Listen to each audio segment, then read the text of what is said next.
여러분들 어떻게 하면 돈을 벌 수 있을까요? 첫 번째, 사업을 하거나 두 번째, 투자를 하거나 크게 두 가지가 있을 겁니다. 다만 저희는 대부분이 월급쟁이죠. 그렇기 때문에 어떻게 하면 월급을 더 높일 수 있을까? 그런 거에 대해서 제가 오늘 한번 썰을 풀어보도록 하겠습니다. 안녕하세요. 저는 리바이 김용훈이랍니다. 영원님, 투자하려면 월급의 50% 이상은 모으라고 하잖아요. 돈을 많이 모으려면 돈을 많이 벌어야 되는데 월급쟁이가 어떻게 돈을 더 많이 벌 수 있을까요? 만약에 여러분들이 월급이 250이라고 해볼게요. 근데 이제 거기서 뭐 50%라고 하면 125만 원을 저축해야겠죠? 근데 나머지 125만 원으로 이제 생활을 해야 될 겁니다. 당연하겠지만 우리가 본가에서 살고 있다고 하면은 그 충분히 쓰고도 남을 돈이 될 수도 있겠죠. 소비에 따라서. 근데 만약에 저희가 뭐 서울에 자취를 하고 있어. 그리고 내가 살고 있는 오피스텔이 뭐 월세가 50이야. 그리고 나머지를 뭐 이래저래 쓰는 생활비로 쓴다고 했을 때 125만 원이 부족할 수도 있잖아요. 그런 것처럼 상대적이라 생각하고요. 근데 그렇기 때문에 한편으로는 기본급 자체를 높여야 되지 않나 생각합니다. 저는 평균적인 그런 연봉의 커버리지를 높이는 게 더 빨리 이제 시드를 모으고 연봉의 50%를 모은다라는 부분에 있어서 좀 부담감이 덜하지 않을까 생각을 합니다. 시드를 모으려면 그냥 연봉을 높이지 말고 부업을 하면서 하면 어때요? 지금 굉장히 잘 나가고 있는 월보에서도 뭐 다나쌤의 스마트 스토어 강좌가 있고요. 서 과장님의 구매 대행 그런 것들도 많이 있습니다. 당연히 부업으로도 충분히 그런 부가수익을 올릴 수 있는데요. 다만 오늘 제가 말씀드리고 싶은 거는 월급쟁이로서 기본급을 어떻게 하면 높일 수 있을까? 어떻게 하면 여러분들의 연봉에 대한 부분을 높이고 이것들을 계속 영위해 나가면서 계속 J커브를 그리면서 우리가 좀 더 풍족하게 시드를 모을 수 있을까? 뭐 그런 것들에 대해서 좀 말씀을 드릴 것 같고요. 참고로 저는 2010년에 사회생활을 이제 시작을 했고요. 정확하게 연봉 1200만 원, 월 급여가 4대 보험 떼면 한 92만 원 정도 나오더라고요. 당시 기준에 봤을 때. 그렇게 해서 사회생활을 시작을 했고요. 그리고 이제 그 다음을 직장을 옮겼을 때 되게 유명한 분이 계셨던 광무대행사였습니다. 충무로, 이거 아세요? 충무로라고 서울에 공장단지 있습니다. 거기 공장 딸린 회사에 디자이너로 입사를 했었고요. 대표님이 늘 언제나 했던 말이 기억이 남는 게 9시 뉴스 앞에 나오는 광고가 아니고 9시 뉴스에 나오는 광고를 만들어라. 뭐 그런 얘기를 많이 했는데요. 사실 그렇게 해서 광고를 꽤 몇 년 동안 만들었고 그때 연봉 1800부터 시작을 해서 아마 퇴사할 때쯤 되면 한 3000 좀 넘는 금액으로 퇴사를 했던 것 같습니다. 그런 와중에 2015년도에 스타트업 붐이 1차적으로 되게 많이 불었었어요, 우리나라에. 그때 되게 유명한 유수의 그런 뭐 직방이라든지 뭐 여러 회사들이 나왔었습니다. 그때 이제 굿닥이라는 스타트업에 입사를 했고요. 사실 거기에 입사했을 때는 뭘 할지 몰랐어요. 그냥 스타트업에 들어가고 싶었어. 어떻게? 연봉을 더 깎고. 왜냐? 3,000을 받나? 뭐 3,400을 받나? 예. 그냥 제가 하고 싶은 거를 하는 게 저는 당시에 더 중요했기 때문에 한 연봉 3,000을 받으면서 마케팅, BTL 쪽의 마케팅 팀장으로서 일을 시작을 했었고요. 나는 그 안에서 능력을 인정받아서 한 5,000 정도까지는 연봉이 올랐습니다. 그리고 이제 그 다음 회사, 페프렌즈라는 회사에 가서 CMO를 시작을 했고요. 일을 열심히 잘 했기 때문에 연봉에 대한 부분이 크게 많이 올랐습니다. 그리고 현재는 처음에 말씀드렸던 제 첫 연봉 찍힌 게 1200이라고 말씀드렸잖아요. 1200에서 지금은 기본급만 우선 기본 10배는 넘고요. 3땡3이라는 그런 서비스에서 작년에 얼마 벌었냐 그런 것들을 해주더라고요. 1억 3,800인가? 벌었던 게 기억나는데 이제 그런 것들을 보면서 나쁘지 않게 살지 않았나? 그런 금전적인 부분에 있어서 충분히 그런 월급에 대한 부분을 좀 높이면은 아까 처음에 얘기했었던 월급의 몇 퍼센트를 모아라. 그 관점에서 좀 크게 보면서 더 많은 것들을 벌 수 있지 않나 생각을 합니다. 근데 이제 다른 직장인들은 같은 회사에서 13년 동안 일을 해도 다른 연봉의 수준일 거란 말이죠. 어떤 차이점 때문에 본인은 이루셨다고 생각을 하세요? 저는 그냥 실업계를 나왔고요. 그냥 전문대를 나왔고요. 똑같은 인생처럼 살 줄 알았습니다. 왜냐면은 다 주변에서 그런 친구들이 많이 있으니까요. 그리고 부모님도 나름 열심히 사셨지만 뭐 IMF 때 이제 쫄딱 망하고 취업을 하려고 하니 이제 금융위기로 인해서 취업이 되게 힘들었었던 그런 시즌이 있었던 것 같은데요. 열심히 하는 건 의미 없는 것 같습니다.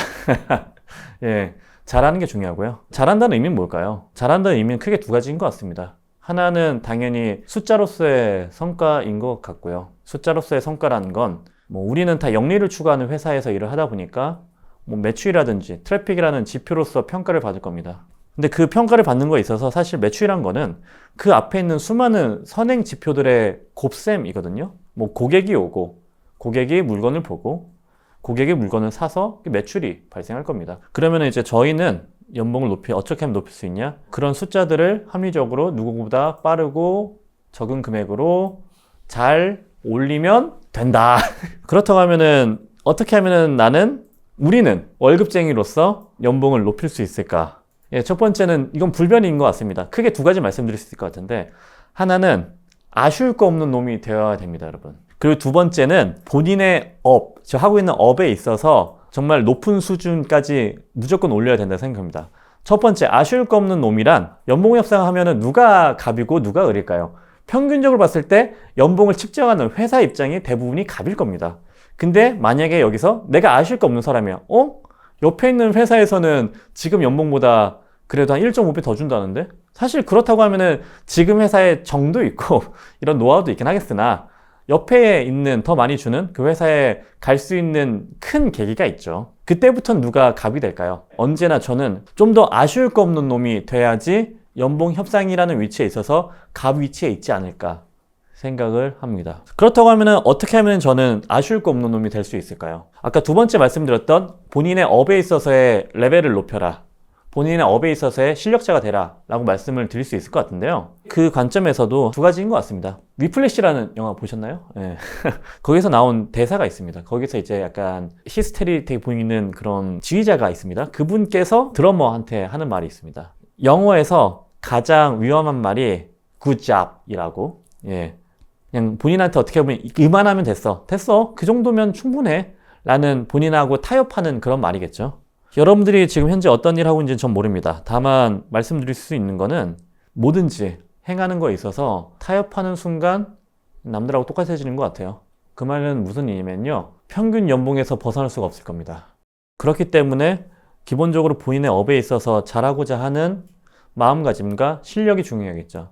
자, 그럼 실력은 어떻게 키우냐? 저는 이런 질문을 하는 친구들한테 말하는 게 있습니다. 스승을 만나라. 예.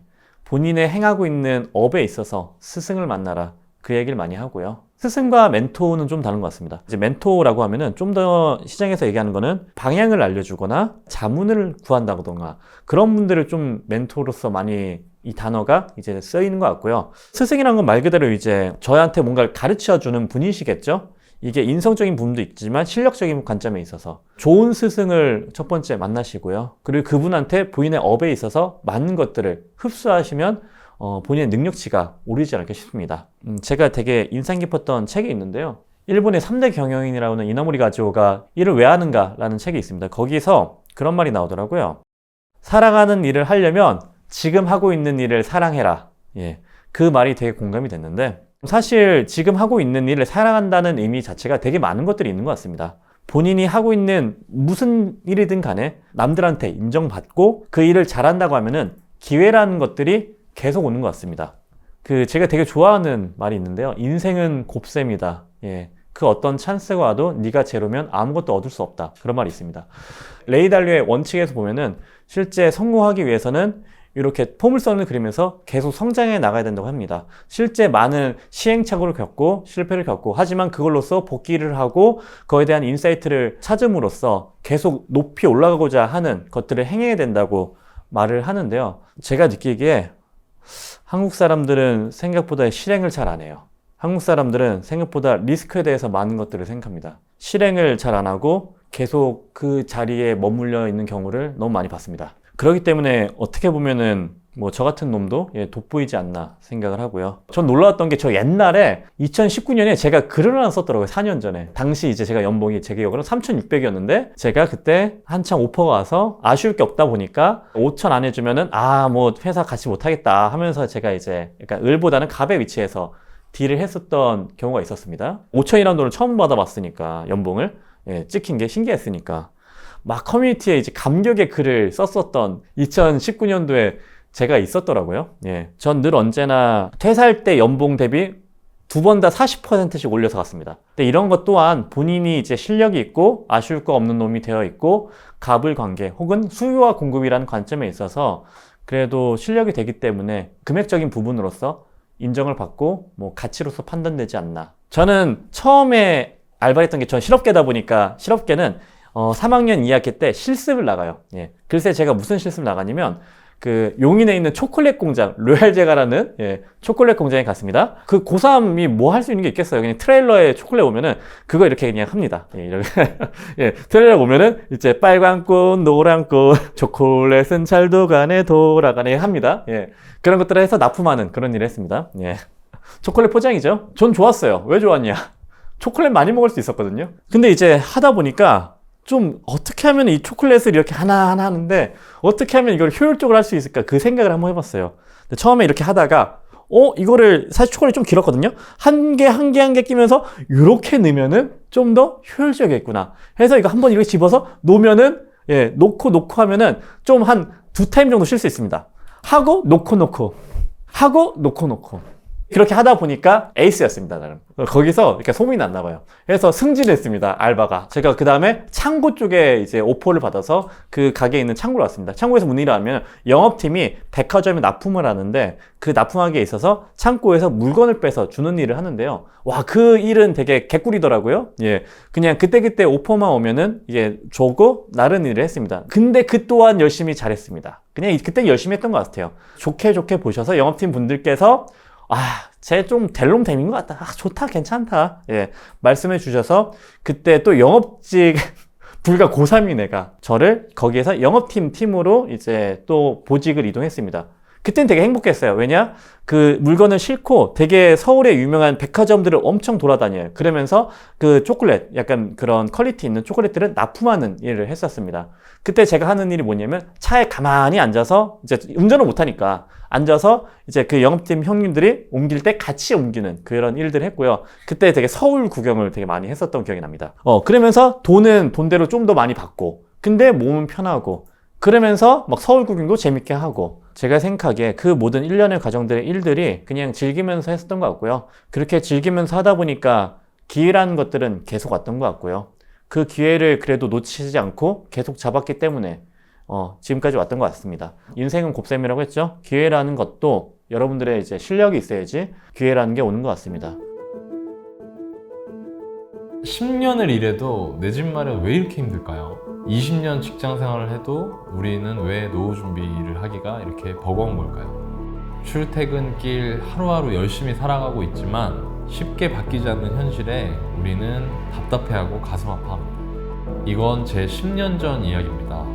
그리고 대한민국 직장인이라면 누구나 겪게 되는 현실입니다. 대한민국 직장인 한 명 한 명 더 어제보다 나아질 수 있는 방법은 뭐가 있을까? 그런 고민을 하면서 저희 월급쟁이 부자들이 탄생했습니다. 대한민국 직장인들의 내 집 마련과 행복한 노후 준비를 진심을 다해서 돕는 것이 저희 월급쟁이 부자들이 존재하는 이유입니다. 각 분야에서 정점을 찍은 선배들과 함께 좋아하는 일에 커리어도 쌓고 열심히 일하다 보면 내 집 마련과 재테크 고민까지 자연스럽게 사라지게 되는 것. 월급쟁이 부자들에서 여러분들을 기다리고 있습니다. 제 옆자리에서 같이 일하실 분들은 많이 지원해 주시면 감사하겠습니다. 자세한 내용은 네이버에 월급쟁이 부자들 채용으로 검색해 주세요. 기대감을 가득 안고 기다리고 있겠습니다.